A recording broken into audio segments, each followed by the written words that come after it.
Okay, so thinking about a career as a wire harness assembler. More than just twisting some wires together, right?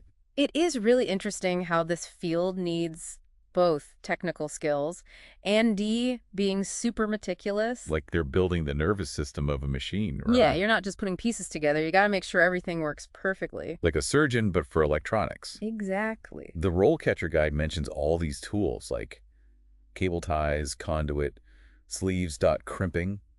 Crimping sounds kind of technical. You usually start with the basics, but even crimping is a lot more than it seems. Really? It's not just squeezing a connector on. Different crimps have different uses, like making it weatherproof, or if it's high current, you need a super low resistance connection. Wow, I had no idea. The guide also mentions soldering. What's the difference? So both make electrical connections, but soldering's more like a tiny weld. You melt a metal alloy with heat, and it fuses the wires together. So that's why you use it for like delicate stuff or high vibration environments, Exactly. like taping something versus welding it. Soldering's a heavy duty option. Exactly. And you use those techniques on everything, cars, airplanes, even medical devices. Yeah, a lot of variety in this field. You're not stuck with one product or industry.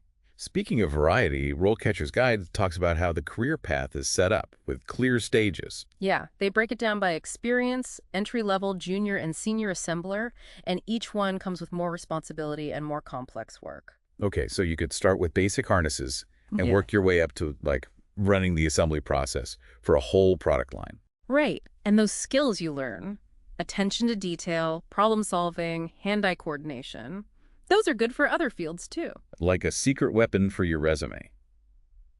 Rollcatcher also mentions the downsides, though, like repetitive motions and it being physically demanding. Definitely something to keep in mind. What can you do about that? Well, a lot of employers are focused on ergonomics now, so the tools and workstations are designed to minimize strain. Plus, as you get more experience, you might move into roles that are less physical. So it's not just bending over a workbench forever. Right. That's good to hear. Okay, let's back up a bit. What does a typical day even look like for a wire harness assembler? So picture this. You walk onto the production floor, right? You're surrounded by wires, tools, you hear the machines. Okay. You get your work order, but before you even touch anything, you have to look at the wiring diagrams. So it's not just connecting point A to point B. There's a lot of planning involved. Absolutely. Those diagrams are like blueprints. You need to figure out the right wire gauge, the color coding, the right connectors. Like a high-stakes connect the dots. That's a good way to put it. What other tools are essential? Besides the strippers and crimpers we talked about, you'll use cutting tools, soldering irons, and heat guns for heat shrink tubing. Heat shrink tubing, those little tubes you get in electronics kits. Yeah, those provide insulation and protect the wires. So it's not just assembling, you're making sure it's all durable too. Exactly. It's a mix of precision and being practical. So is it usually solo work or is there a lot of teamwork? It depends on the company and the project, but yeah, you'll be talking to other assemblers, supervisors, engineers, sometimes even clients. So good communication is important. Definitely. Okay, so you've been working for a while, you want to move up. What are the pathways for that? We've touched on the career stages, but what about specializing? Well, you could become a lead assembler, a supervisor, even move into quality assurance. So there are leadership roles and more technical roles. Exactly. And as you get more experience, you could specialize in an industry like automotive, aerospace. So you could go from electric vehicles to medical equipment, all with the same base skill set. Exactly. Okay, that makes sense. Now we have to talk about job security. With automation and everything, some people might be worried about robots taking these jobs. It's a valid concern, but skilled assemblers are still in high demand, and that's not going to change anytime soon. So what you're saying is it's not about fearing the robots, it's about learning to work alongside them. Exactly. And that's something RoleCatcher emphasizes, right? Right. Not just finding a job, but continuous learning too. Right. What are some big misconceptions about this career path? One is that it's boring and repetitive, with no room for creativity. And that couldn't be further from the truth. Yeah, it's not just mindlessly connecting wires. There's critical thinking involved. And it can be artistic, too. Really? Yeah, when you create these intricate systems, there's a real sense of craftsmanship there. Like a sculptor, but with wires. Exactly. And as you get more experience, you might even get to contribute your own ideas. So it's not just a job, it's a craft. This has been really insightful. But we're not done yet. Coming up after the break, we'll talk about the education you need and how platforms like RoleCatcher can help you land that job. Don't go anywhere. And we're back, diving deeper into the world of wire harness assemblers. We've talked about the skills, the tools, even how AI can help you get the job. But what's it actually like day to day? What's it really like to be a wire harness assembler? Okay, so imagine this.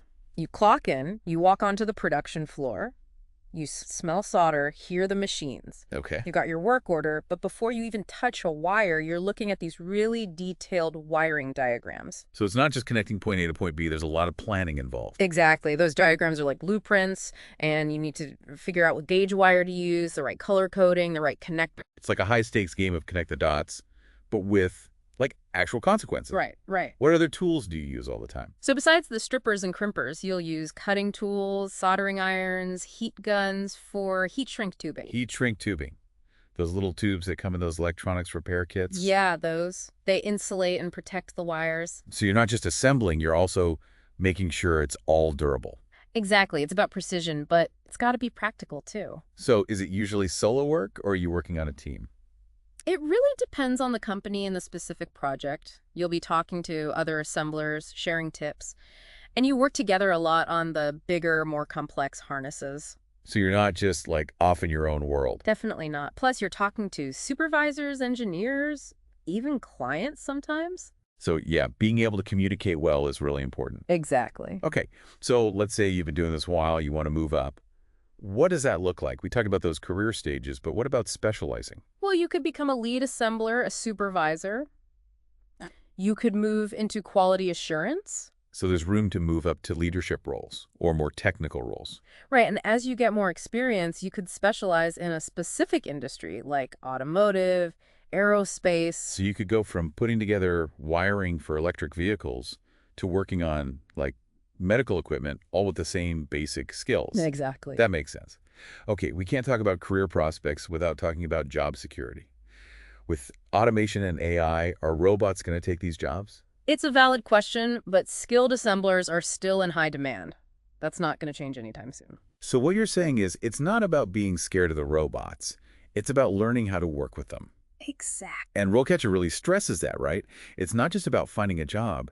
It's about always learning and keeping your skills up to date. Absolutely. What are some things people get wrong about this kind of work? One is that it's boring, repetitive, Yeah. that there's no room for creativity. That couldn't be further from the truth. Yeah, it's not just mindlessly connecting wires. You got to think critically. Yeah, and honestly, it can be kind of artistic. Really? When you're building these intricate systems, there's a real craftsmanship to it. Like a sculptor, but with wires. Exactly. And when you've been doing it a while, you might even get to bring your own ideas to the table. So it's not just a job. It's a craft, and it's one with a bright future. This has been really eye-opening. But we're not done yet. Coming up, we'll look at what kind of education you need and how RoleCatcher can help you stand out in your job search. Stay with us. And we're back, folks, ready to dig into the final details about becoming a wire harness assembler. We've talked about what they do, the career path, but how do you actually get started? What kind of education do you need? Yeah, do you need like a 4-year degree, or are there other options? Good news is you don't always need a bachelor's degree. A lot of employers are looking for practical skills, especially for entry level. So experience can be more important than a degree. Yeah, and if you're right out of high school or switching careers, there are training programs. Where do you find those? You can find them at vocational schools, community colleges, even some companies offer them. So you can get hands-on training for exactly what you need to know. And they often mix classroom stuff with actual paid work, so you're earning while you learn. That's a great deal. What if you've already got experience, like with electronics assembly? Can that help you get into wire harness assembly? Definitely. If you know the basics of electricity, soldering, safety procedures, employers love that. So it's like a head start. Exactly. And they'll often train you on the rest. Okay, let's talk more about RoleCatcher. We've mentioned their guides, the AI stuff, but how does it actually help you land a job? Think of RoleCatcher like your secret weapon. They don't just give you general advice, they give you the tools to really stand out. Okay, I'm listening. What makes them different? They know the industry inside and out. They've looked at tons of job postings, so they know exactly what employers want. Like they've cracked the code? Kinda, yeah. And their platform helps you use that knowledge. It's like having a personal career coach. All right, how does it work practically? So say you find a job posting that you like. You copy and paste the whole thing into RoleCatcher, and the AI gets to work. Okay, what does the AI do? It figures out what skills they want, the qualifications, even what kind of personality would fit, and then compares it to your resume. And then tells you what you're missing. More like it highlights what you should emphasize or maybe things you forgot to mention. That would be so helpful. No more guessing what they want to see. Exactly. And it's not just the resume, they help you write cover letters too. So you're not just sending out a generic one. Right. It's tailored to that specific job. And then there's the interview. Ugh, the interview. The worst part, right? They have this huge database of interview questions, and they give you tips on how to answer what they're really looking for. It's like having a cheat sheet.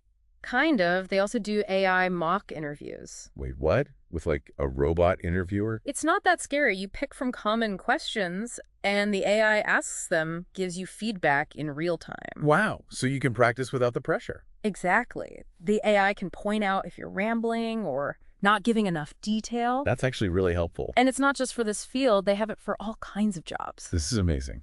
Okay, last thing, networking. How does RoleCatcher help with that?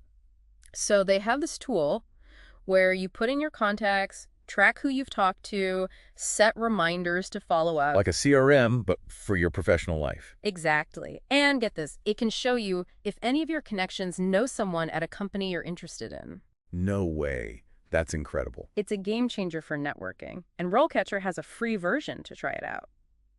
This has been so informative. As we wrap up here, any final words of wisdom? If you like working with your hands, you're detail-oriented, and you want a job where you're actually building something, this could be it. It's not just about connecting wires, it's about connecting the world, really. That's a great way to put it. And remember, RoleCatcher's there to help you along the way. Absolutely. To everyone listening, whether you're just starting out or looking for a change, your skills are valuable, and with the right tools, you can achieve anything. I completely agree. That's all the time we have for today's deep dive. Huge thank you to you, expert speaker, for your insights. It was my pleasure. And to our listeners, thank you for joining us. We hope you learned something new. Until next time, keep exploring and keep reaching for those goals.